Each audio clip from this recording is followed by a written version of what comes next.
Il est doux quand la mer est forte, quand les vents agitent l'onde, d'assister du rivage aux efforts des marins. Non que la souffrance d'autrui soit pour nous une joie véritable, mais voir de quelle peine on est à l'abri, voilà ce qui est doux. Tout bonheur est négatif, sans rien de positif. Nulle satisfaction, nul contentement, par suite ne peut être de durée.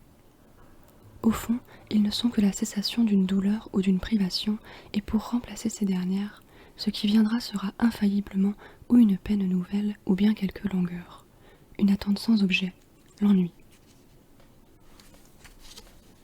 C'est de cette vérité qu'on trouve une trace dans ce fidèle miroir du monde, de la vie et de leur essence, je veux dire dans l'art, surtout la poésie.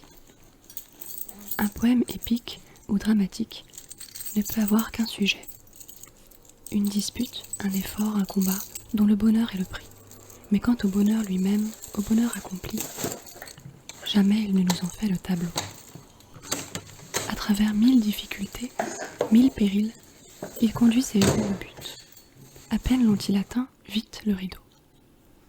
Et que lui resterait-il à faire, sinon de montrer que le but même, si lumineux, et où le héros croyait trouver le bonheur, était pur duperie. Qu'après l'avoir atteint, il ne s'en est pas trouvé mieux qu'auparavant. Comme il ne peut y avoir de vrai et solide bonheur, le bonheur ne peut être pour l'art un objet.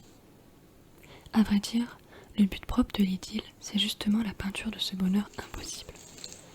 Mais aussi, chacun le voit bien, l'idylle par elle-même n'est pas un jour qui se tienne. Toujours entre les mains du poète, elle tourne ou à l'épopée, une toute petite épopée, avec de petits chagrins, de petits plaisirs, de petits efforts. C'est le cas ordinaire, ou bien à la poésie descriptive.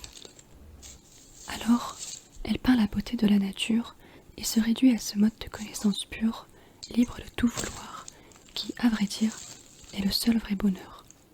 Non plus un bonheur précédé par la souffrance et le besoin, et traînant à sa suite le regret, la douleur, le vide de l'âme, le dégoût, mais le seul qui puisse remplir, sinon la vie entière, du moins quelques moments dans la vie.